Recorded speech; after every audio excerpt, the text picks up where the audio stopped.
It's over, saying goodbye.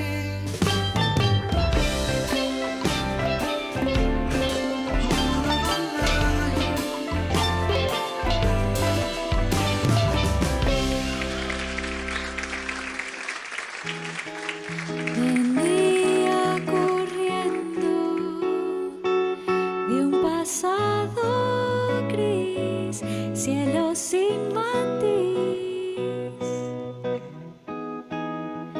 vida sin freno, y te conocí, despertaste en mí. Ese querer de establecer y ser algo tú y yo. No dejemos que se vaya este tren. Siente el ritmo de este swing que me llevó a ti. Oh, anímate, baila, goza y bebé, que yo te diré que sí. Me invitas a salir. La, ra, ra, ra, ra, ra, ra, la, ra, ra, ra, ri, la, ra, ra, ra, ri. Sé que da miedo arrojarse al fuego y abrirse de adentro y quitarse la armadura, perdamos la cordura, que el tiempo todo cura. Siente el querer de establecer y ser algo tú y yo. No dejemos que se vaya este tren. Siente el ritmo de este swing que me llevó a ti. Oh, anímate, baila, goza y bebé, que yo te diré que sí. Me invitas a salir. La, ra, ra, ra, ra, ra, ra, ra. La, ra, ra, ra, ri. La, ra, ra, ra, ri. I just want you to know, want you to know. Yeah, yeah, yeah, yeah. Want you to know, want you to know, baby.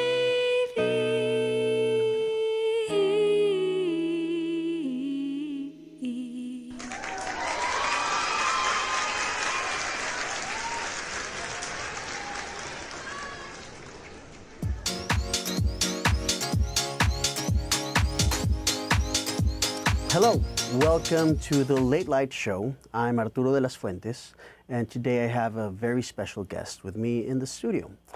Please welcome Sara Ontaneda. Thank you so much, Arturo. Thank you for having me. It's a pleasure to be here. The pleasure is definitely all mine, Sara. We've known each other for a while, but the audience doesn't know you, so tell us a little bit about yourself.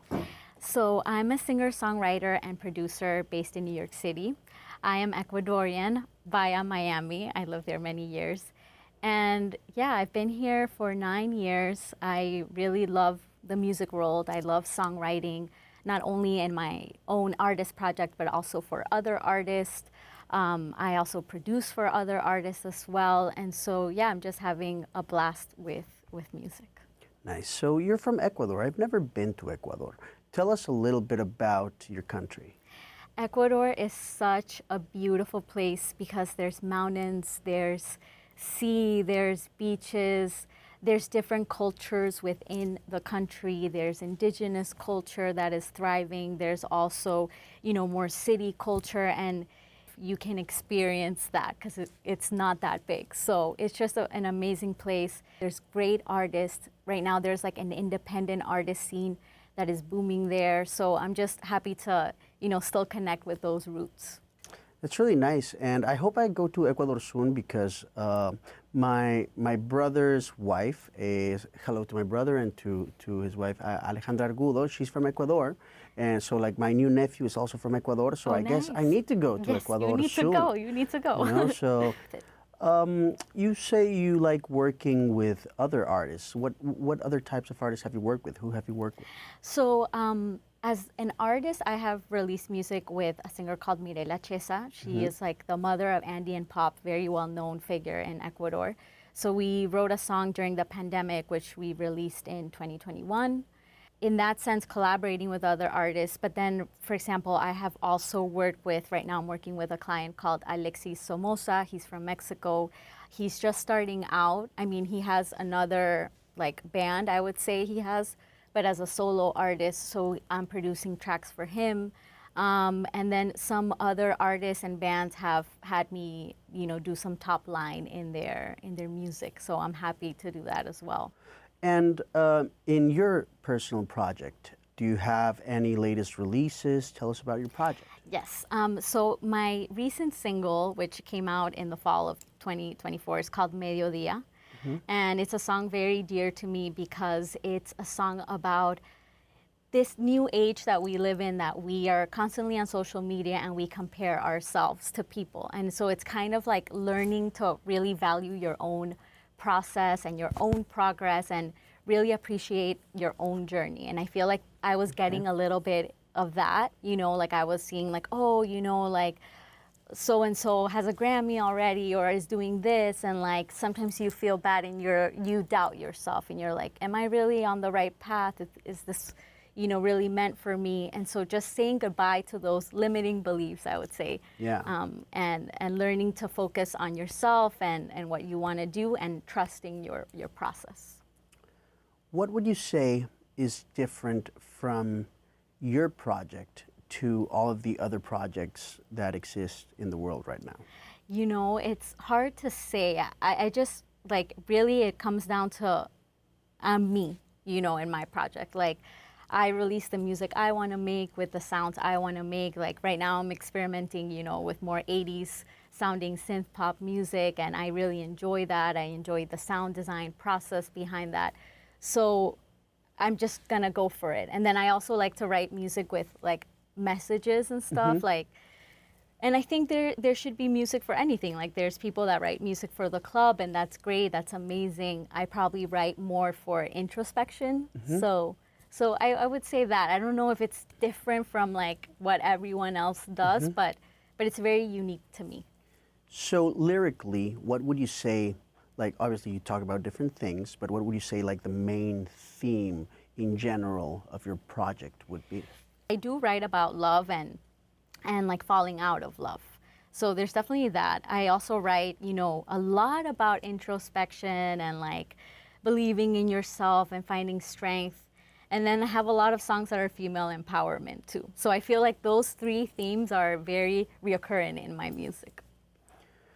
Well, so just like me, you went to Berkeley NYC. That's where we met, and we're both from the same cohort at Berkeley NYC. The first cohort. Yeah. You're basically the first graduate from Ecuador, right? Yes, yes. Like I'm the first graduate from Mexico, so that's really cool. Yeah, yes, so, we share that, yeah. How was your experience at Berkeley NYC? I loved it because it was like kind of doing in a way what I had done before, but I had a filter of teachers that were really knowledgeable with their craft, and so it was very nice to get like some feedback on things that I was working on. So I enjoyed that, and then I also enjoyed diving more into electronic production. My earliest music was a lot more singer-songwriter. I was always producing, but it was more telling people what to play, in like a live studio setting. So then having, done all my songs like in Ableton in my computer and be able to, create a backing track. So that was new for me. I really enjoyed that, learning that process. And also getting to perform for my peers. Like I know like you performed a lot, and like that was a great experience too, like being able to workshop these songs not only in a classroom but also in a live performance. So I really enjoyed my time there for sure. That's great. Let's go to some questions that are a bit more intimate. Not that talking about your project isn't like very personal, but I like to know a little bit what is behind the songs and more about what you are as a person. And obviously, this is definitely reflected in your work. But for example, I know this is a very open question, but what do you believe in? I would say like I am not particularly like religious or anything like that, but I definitely believe the energy you put out is the energy you will receive. And I believe in karma. I believe that you have a commitment to yourself to show up for your work. I believe in self-care as well, like taking breaks when you need to. I believe in journaling a lot. I do a lot of journaling. I love to work out, and I think for me working out is not too much like, oh, I want to slim down and put muscle.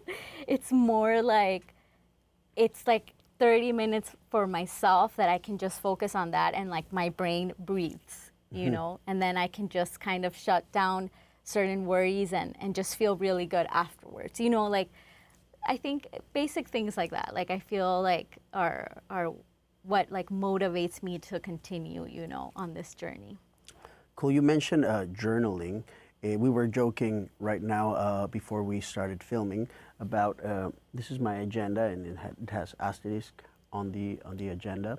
And I was telling Sarah that this is my magic book because I write things on it and they come true.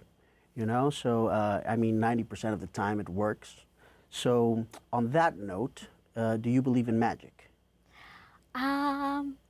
I think so. I think there is some like magical moments in life. Like I recently had a songwriting session with two friends in Ecuador. One is Luz Pinos, the other one Mirela Chesa.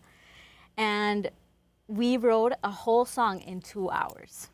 And there was tears, like it was a song about female empowerment, and it was called Ella es Bonita, and basically like about, which means she is pretty, but we weren't talking about like the physical beauty of a woman. We were talking about, being a mother, the beauty of having, that female strength, that female view of the world, of being strong, of being the like creator of generations and generations. And so like it was magical. For me, that was a magical moment that like we us three got really in tune to the song, and we wrote it and we connected with the message, and we even cried at the end, So yeah, I do believe in magic.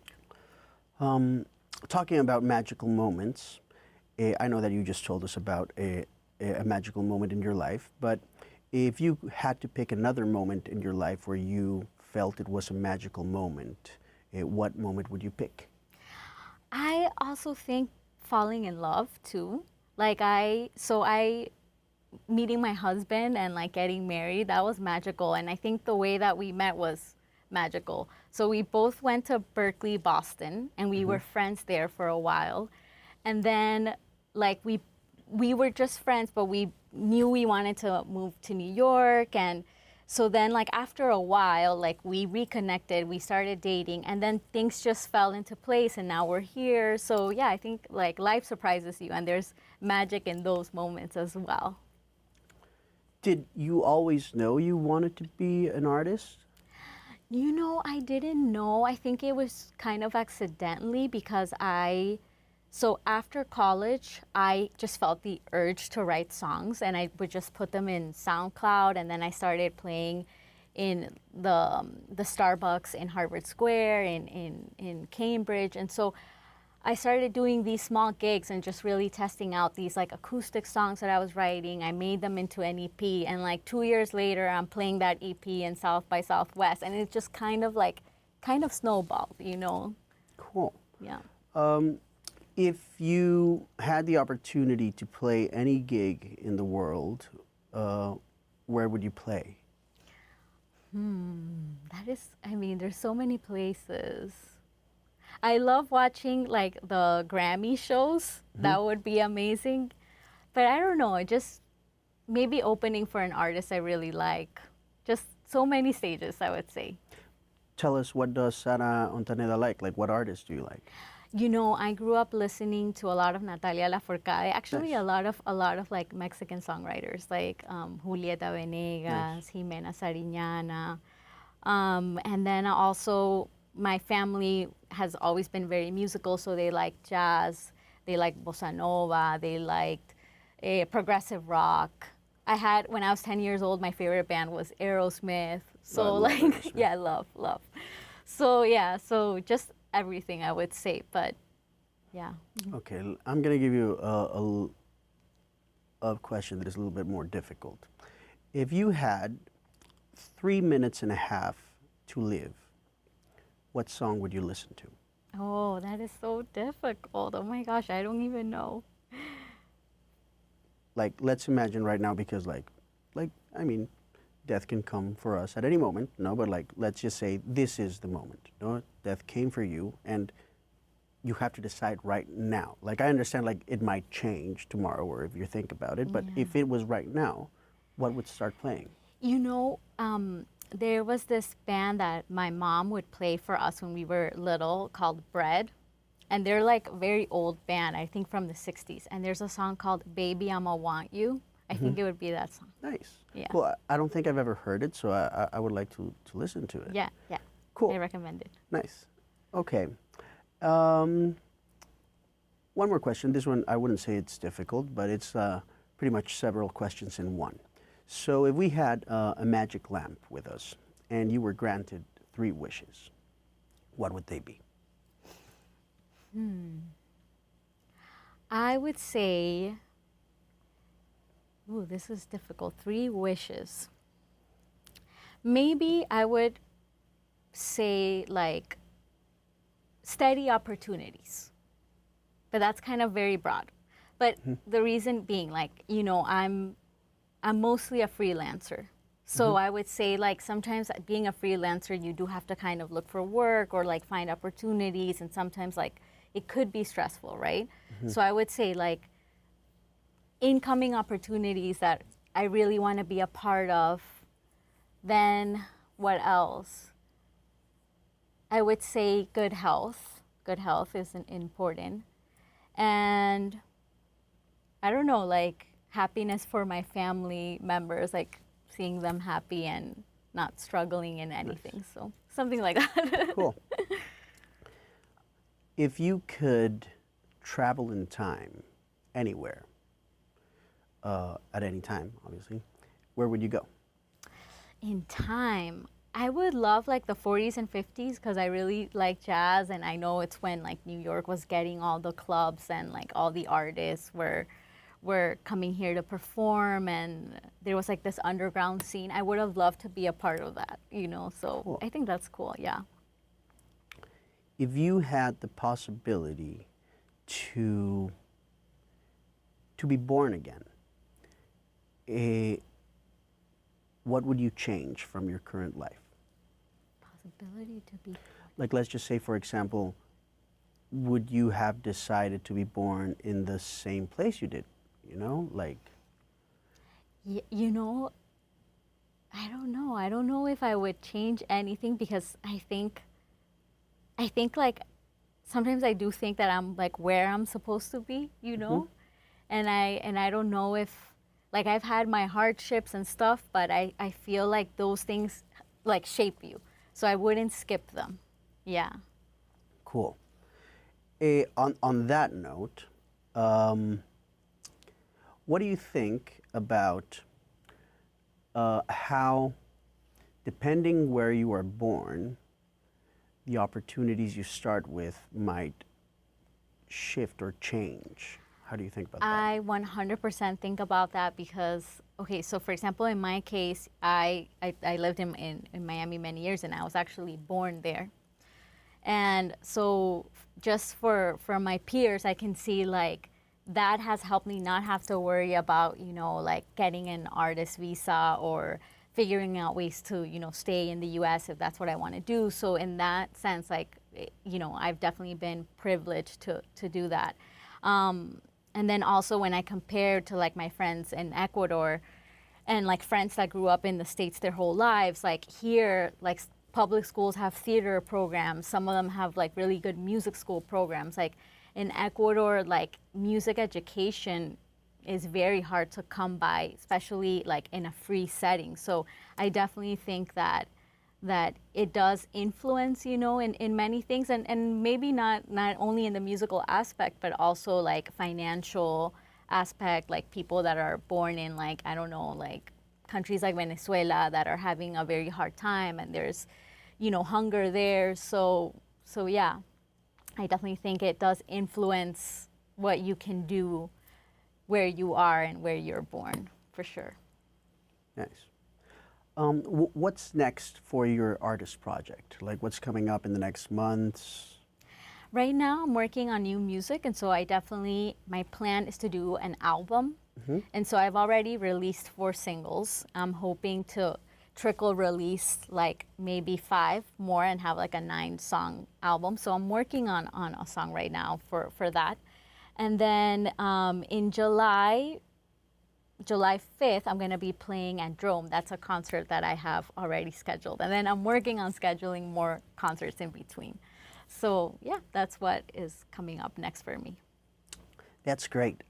What's your take on the music industry these days? You know, I really think it's like a wild, wild west. You know, like I think that it's so cool that we have all these tools like social media, and you can really promote yourself and promote your services too. Like I've gotten clients from Instagram for TikTok. So that's great. At the same time, I do think that as independent artists, we have such a big workload.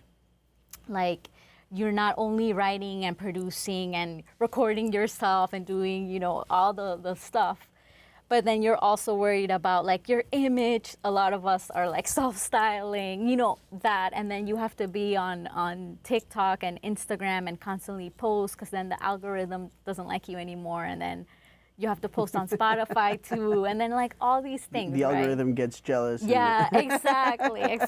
Yeah, so they shadow ban you. So it's all these things, right? So I feel like it's cool because yes, it has worked in some way, but at the same time, I have these conversations with my peers. People are exhausted, you know, Yeah. they're just exhausted, and I think like the music industry really is a tech industry. Because Yeah. like the people like making more money at the end of the day are these platforms, you know, not really artists themselves. So that's my Yeah, take. you're right. If you could collaborate with anyone you wanted, who would you collaborate with? You know, since and like I mentioned her earlier, and I really like grew up listening to her music, Natalia Lafourcade, Cool. I would say. Oh yeah, she's a wonderful songwriter. Yeah, super talented. Yeah, and now these days she's, I believe she's in the board of directors of SACM. Like she's like, I believe she was made the part of the board of directors like as the first woman to be member in SACM, together with Monica Vélez, who was my songwriting teacher. So both of them at the same time became part of the board, which was a historic moment because there weren't any women in the board before that. That's cool. So for those who don't know, SACM would be a PRO. They're in charge to collect the royalties. It would be like BMI or ASCAP here in the U.S. There's others, but those are the biggest ones here in the U.S. But in Mexico, there's only one, which is SACM, which I'm very grateful with them because they gave me like a scholarship to study songwriting. Nice. And I got the chance to study with I even believe that I had a master class with Natalia, Nice. because we had master classes like with everybody, you know, like the board of directors is made from like the biggest songwriters, living songwriters in Mexico. No, before the president was Armando Manzanero, who is one of my favorite songwriters. Oh, yeah. He also gave me a class, which was wonderful. Now the president is Martin Urrieta, who is also a wonderful songwriter. He wrote a lot of songs for Vicente Fernandez, who was like classic. So yeah, well, hello to all of my friends at SACM. Okay, so is there anything else you want to tell us specifically about your project, social media? Yes, you can find me in Instagram at Sara Ontaneda. I'm also, on TikTok. My music is on Spotify as well. So with my name, you can reach me. And also, if anyone, needs help in their production as well, please DM me. I'm always happy to take on like these type of projects. Like I love getting into the creative world. So, yeah. Well, Sara, it's been an honor and a pleasure to have you in the show today.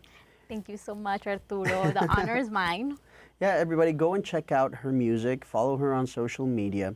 She's a wonderful singer, a wonderful songwriter, a wonderful producer. If you're an artist, hit her up. Maybe she'll make a song with you. Who knows? She's very exclusive. So, this was the Late Light Show. Do you want to say hi to someone? Yeah, say hi to anyone in music, and maybe just leave some words of encouragement. Yeah, words of encouragement. Yeah, words of encouragement. Like a message. Do you have like a message for the audience? Yeah, just be yourself and don't compare yourself. Just follow your dreams and show up for what you believe in. So, yeah. That's really cool. See you next time.